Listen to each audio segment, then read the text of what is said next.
এখন সবাই ভোর ভোর খাওয়া দাওয়া শুরু করেছে, মানে সূর্য ওঠার আগে মোটামুটি খেয়ে রাখতে হবে। এখানে বুনু উঠে পড়েছে ঘুম থেকে, আর আমরা সবাই এখানে একটু অল্প অল্প খেয়ে নিচ্ছি। যে হ্যাঁ, কে থেকেও আমি সুস্মিতা, এটা আমার আরেকটা মিনি ব্লগ।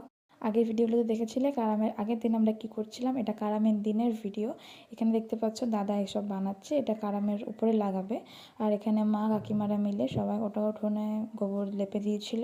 আর আমাকে কমেন্টে প্লিজ জানাবে আমি ভিডিওগুলো সান্তালিতে কন্টিনিউ করবো না বেঙ্গলিতে। আজ বাইরে বেশি রোদ না দেওয়ায় আমার যে কাজটা করতে একদমই পছন্দ নয়, মানে চুলটাকে ব্লো ড্রাই করতে, সেটা করতেই লেগেছিলাম, কারণ চুল ভেজেতে গুটিয়ে রাখা যাবে না।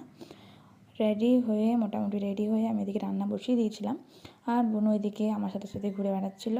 এখন রান্নাবান্না করতে করতে বিকেল হয়ে গেছে, প্রায় সন্ধ্যে নেমে গেছে আর কি। আমাদের গেস্টরাও আসতে শুরু করে দিয়েছে, আর আমি এখানে হলুদ কুটছিলাম। আর এখানে কারামের জন্য যে রিচুয়ালসগুলো, ওগুলো সব মানে শুরু হয়ে গেছে।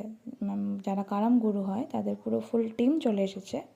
আজকে কম করে হলেও আমাদের বাড়িতে 6 থেকে 7 বার ভাত রান্না হয়েছে। ভিডিওটা আমি আজকে এখানেই শেষ করছি। কারামের নেক্সট পার্টগুলো দেখতে অবশ্যই আমার চ্যানেলটিকে সাবস্ক্রাইব করবে, আর এই ভিডিওটা ভালো লাগলে লাইক কমেন্ট শেয়ার করে দেবে। জোহার গে।